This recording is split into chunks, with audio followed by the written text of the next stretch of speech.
They asked the elderly woman to sing just to mock her. But the moment she began, no one could laugh or even breathe. What she revealed that day stayed with them forever. It happened on a bright Saturday afternoon in a small community center. Nestled between rows of aging houses in northern Ohio, the folding chairs were set up in haphazard rows, the smell of instant coffee and overbaked cookies lingering in the air. It was the town's monthly charity event, and the local teens, dressed in matching volunteer shirts, were tasked with entertaining the crowd. That's when someone spotted her. She sat alone, hands folded neatly in her lap, wearing a faded lavender cardigan and orthopedic shoes. Her name was Eleanor Murphy, a widow most had seen but few had spoken to. She had that quiet, almost invisible presence some older women acquire over time, like a shadow that never asked for light. One of the boys whispered, "Let's get her to sing something," and a few of them chuckled. The plan wasn't about music, it was about the laugh they expected to get. When she opened her mouth, when they approached her with the microphone, pretending to be kind, Eleanor hesitated for a moment. She looked down at her hands, then back up at the young faces waiting for her to stumble. "All right," she said gently. "Just one song." She walked slowly to the front, her spine a little curved, her steps careful. No one expected much. A few people even took out their phones, half-jokingly prepared to record the cringe. But as she stood under the dim fluorescent lights, microphone trembling slightly in her hand, Eleanor inhaled. And then she sang.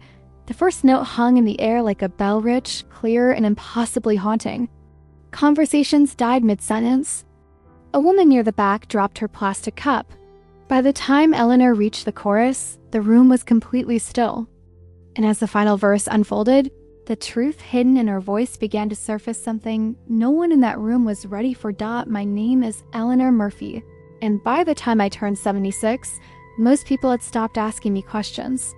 That's the strange thing about growing older in a small town. You become part of the scenery.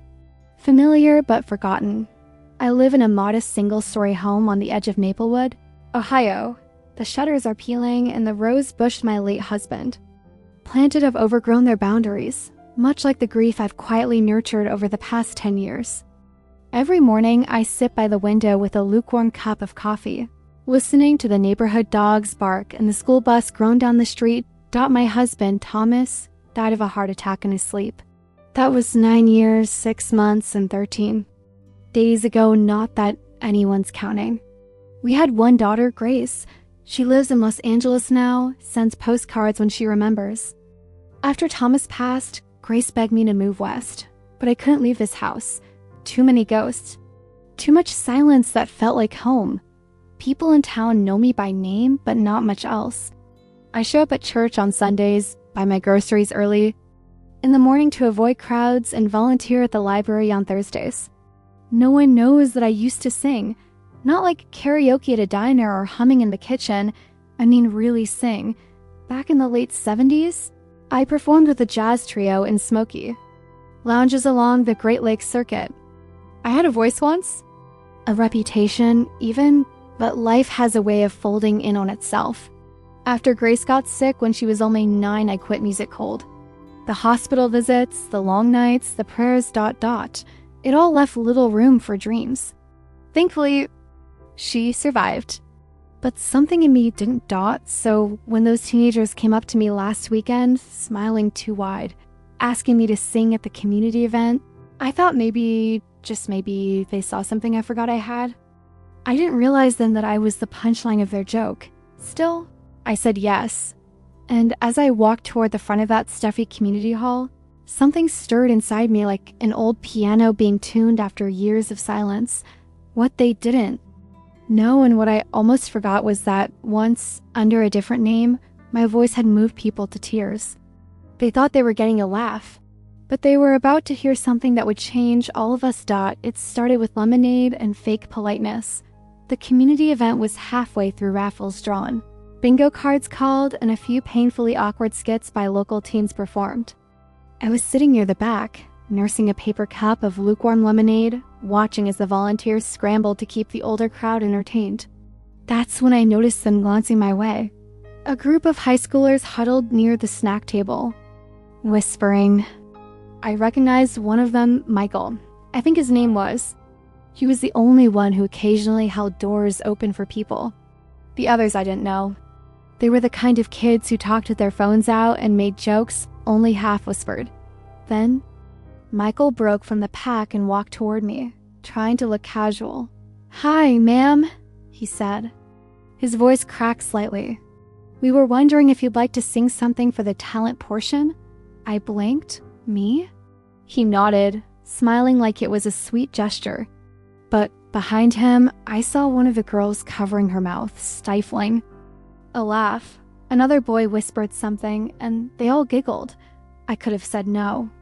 I should have. But something inside me, maybe stubborn pride, maybe the ghost of my younger self, wouldn't let me back down. I gave a small smile, sure, just one song. Michael looked startled for a second, then nodded and walked back to the group. They weren't expecting that. I don't think they knew what to do with my answer. It was as if I'd accepted a dare. That wasn't meant to be real. A few minutes later, a microphone was set up near the makeshift stage, a plywood platform in front of a banner that said, Maplewood Cares.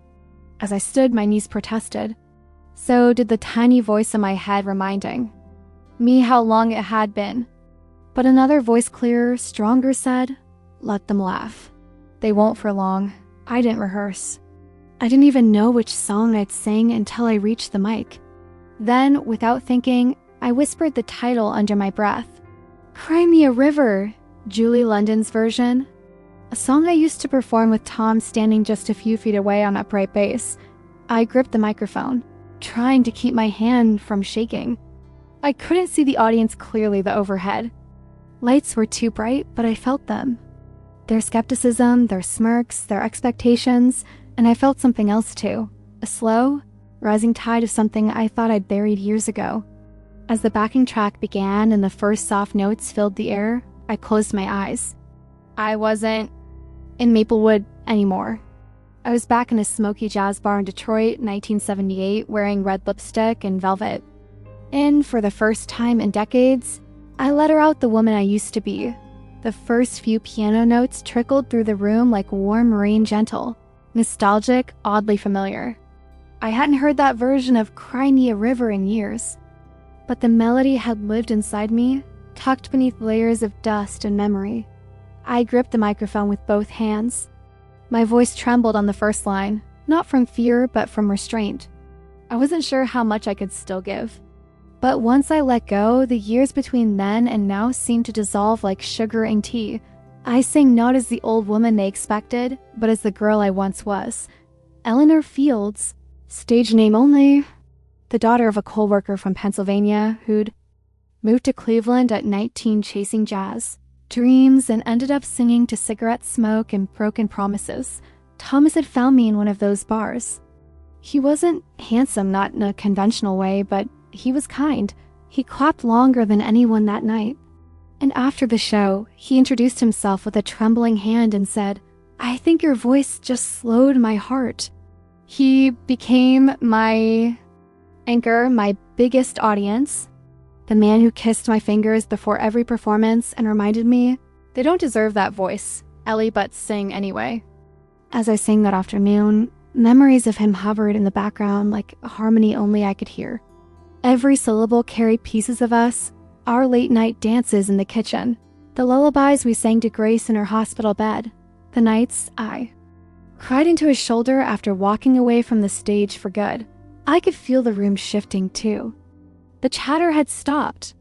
The teenagers were frozen, unsure whether to laugh or applaud or simply listen. Something about the stillness of their silence gave me power. It was as if I'd interrupted not just their plans, but something deeper. They hadn't named yet. Halfway through the second verse, I opened my eyes. That boy Michael was watching me differently now. His phone was still in his hand, but he wasn't filming. He looked unsettled. Moved, maybe. When I reached the final line, I didn't hold the note. I let it fall. Soft, raw, unfinished. There was no applause at first. Just quiet. Thick, stunned quiet. and then a single clap, then another. It wasn't thunderous, it was hesitant, reverent, but it was enough. It's strange how quickly silence can become sacred. 1 minute you're background noise, and the next, the whole room is holding its breath like you're the center of gravity. That first note had done it, peeled back whatever preconceptions they had about me and exposed something raw and unexpected. Maybe they were waiting for me to mess up. Maybe they were curious, like rubberneckers at a wreck. But once the music started, I knew they couldn't look away. I could feel it in their posture. The volunteers who had been slouching were sitting up right now. A woman near the front clasped her hands together as if in prayer. Even the elderly couples, who probably only come for the free cookies and raffle prizes, looked like they'd been transported somewhere else. In that room, I wasn't Eleanor Murphy, the invisible widow in the lavender cardigan. I was someone. They didn't know how to categorize a voice that didn't match the wrinkles, a presence that didn't ask for permission. I watched those teens' faces carefully, especially Michael's. There was confusion there, but also something else. Guilt, maybe? The irony was hard to miss. The very thing they'd used to mock me my age, my slowness, my faded appearance was the same thing that made the performance unforgettable. My voice carried weight because it came from years lived, from things lost and survived. You can't fake that dot. By the time the final chord faded out, something had shifted. I could feel it not just in the applause that followed, but in the silence that preceded it. That pause, heavy and almost too long, said everything. It wasn't just polite clapping. It was reverence, shock, maybe even shame. I stepped off the makeshift stage slowly, unsure of what to do with my hands, unsure if I'd just opened a door or closed one forever. Michael stepped aside to let me pass. I nodded at him. He looked like he wanted to say something, but didn't. As I returned to my seat, I felt the eyes on me. Not the kind that glance, but the kind that linger. That try to see deeper. And then I heard it, one voice in the back, barely above a whisper. Who was she? When I sat back down, the folding chair felt colder than before. The applause had faded, and the event stumbled on, as if unsure how to recover from what just happened. Someone was passing out raffle tickets again. Another teenager grabbed the mic to announce a pie contest. But I noticed it, the way the air still held something unspoken. I didn't need to turn around to know people were still looking at me. Especially him. Michael stood near the back of the room, arms crossed tightly across his chest, lips pressed together like he was trying to trap whatever words wanted to come out. Every few seconds, he glanced my way, then quickly looked down at the floor. At one point, our eyes met. He didn't look smug anymore. He looked unsettled. There was something familiar in his face. Not his features, they were typical of boys. His age, a mix of acne and overconfidence, but in his expression. It reminded me of Grace, the way she used to look at me when she was sick and scared, but trying to be brave. Michael sat down eventually. A few rows ahead of me, he didn't speak. To the others much after that, at one point, he pulled out his phone not to scroll through social media, but to search something. I couldn't see the screen, but I had a strange hunch. He was looking up the song. Or maybe me. A few minutes later, I saw him wipe his eyes quickly with his sleeve. Just once, subtle, like he didn't want anyone to notice. But I did, that's... When it clicked, he knew the song. Not just from a playlist or a Spotify shuffle. He knew it like someone who had heard it late at night in the car or through a bedroom wall, or from someone they loved who wasn't here anymore. He knew the weight of it. I looked at him a little longer. I saw the slump in his shoulders. The way he didn't laugh when his friends cracked a joke. He looked smaller than before. Less boy, more human, and in that moment I realized the song hadn't just pierced the crowd, it had found its mark. After the event, no one said much to me. A few polite nods, one soft-spoken compliment from an older woman who said I sounded like velvet. I thanked her, but I could tell most people didn't quite know what to do with me now. It's funny how the same people who dismiss you in silence don't know how to speak once they've really heard you. The crowd slowly thinned. and the tables were being cleared when Michael approached. He didn't come with his friends this time. He came alone, hands stuffed in his hoodie pocket, eyes unsure. "Miss Murphy?" he asked, voice low. I nodded. You were amazing." His words stumbled over each other like they weren't used to being sincere. "That song ... used to be my grandma's favorite." I looked at him fully now, really saw him. The nervous eyes, the cracked fingernails, the grief he was trying to hide in a 17-year-old's awkward bravado. "She passed last winter," he added, blinking hard.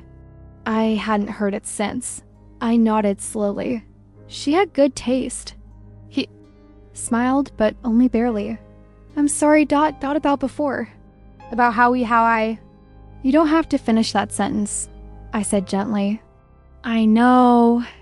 He stood there for a second, like he wasn't sure whether to go or sit. Then, after a breath, he asked, "Why do you sing that one?" I hesitated. No one had asked me that. Not even myself, really. But the answer came up from somewhere deep. "And old, I used to sing it to my daughter," I said. "When she was sick, she was 10 and the chemo made her restless at night. That song ... It calmed her. It reminded her of something soft. Something steady." He nodded slowly. "Did she get better?" "She did." I paused. "Eventually, she lives far away now. We talk sometimes, but the song stayed closer than she did." We stood there for a moment, not quite strangers anymore.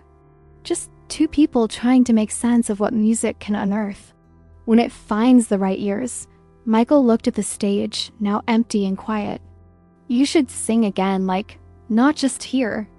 I smiled, but it didn't reach my eyes. That voice belonged to someone else. I just borrowed it for a few minutes. He didn't argue. He just nodded. But before he walked away, he said, "You changed something today." And I believed him. A few days passed before I saw Michael again. I figured our conversation at the community hall had been a one-time thing, one of those brief, strange intersections life throws your way, then forgets. But on Thursday afternoon, while I was shelving large print novels at the library, he showed up at the front desk, holding a crumpled flyer for volunteer hours. Thought I'd help out. He mumbled. He wasn't there to sort books. He followed me into the fiction section, asking quiet questions about the Dewey System, about what kind of books people our age liked. His joke, not mine.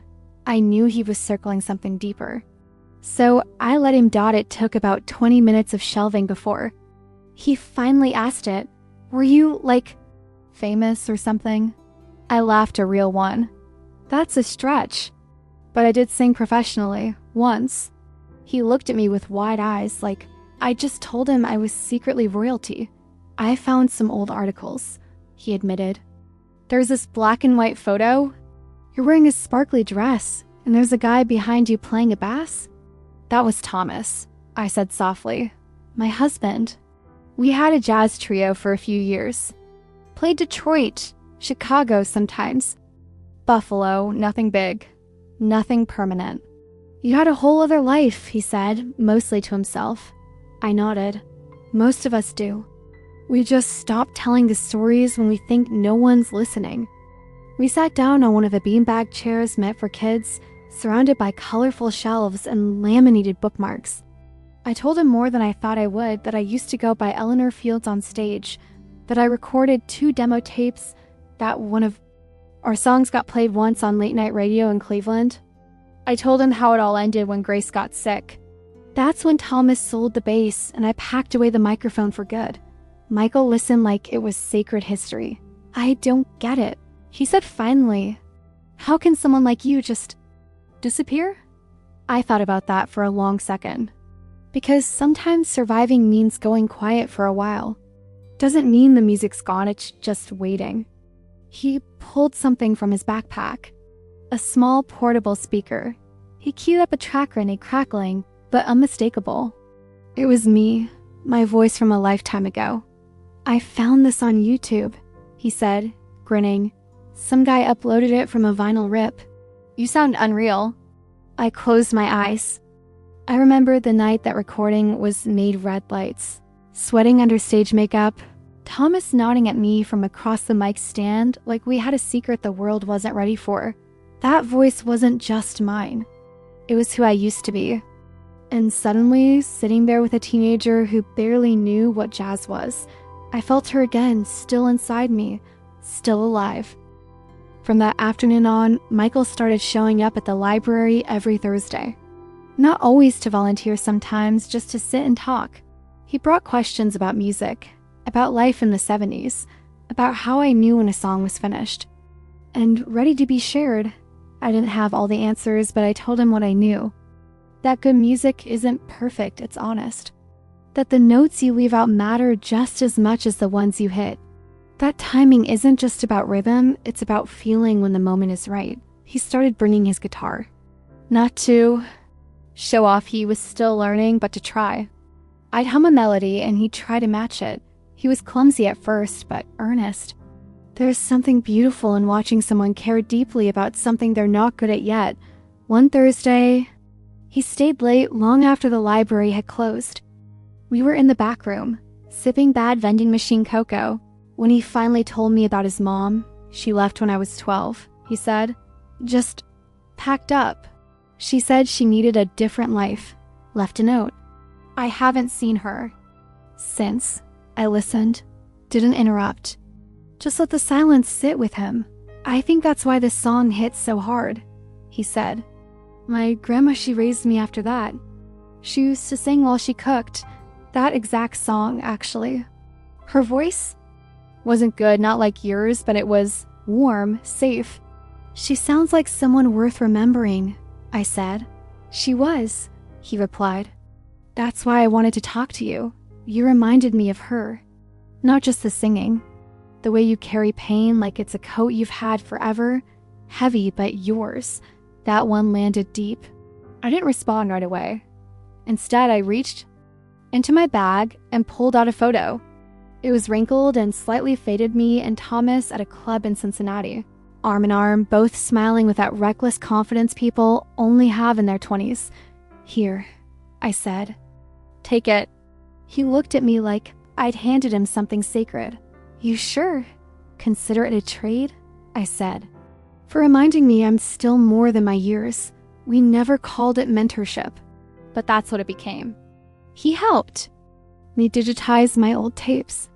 I helped him write his first original song.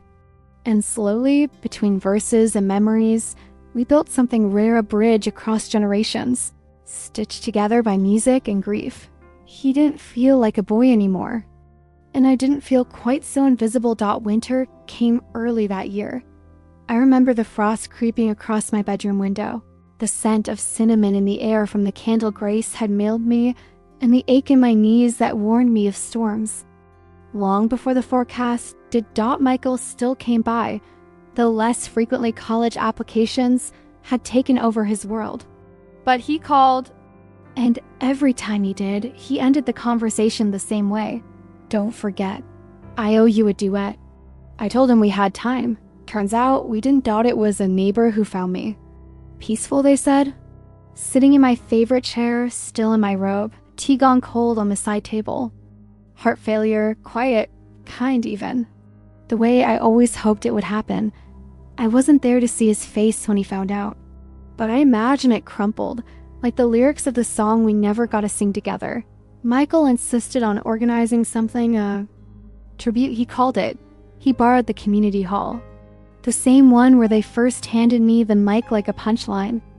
Only this time the chairs were arranged neatly, the lights dimmed respectfully, and the air buzzed not with mockery, but with reverence. There was no priest, no speeches, just music.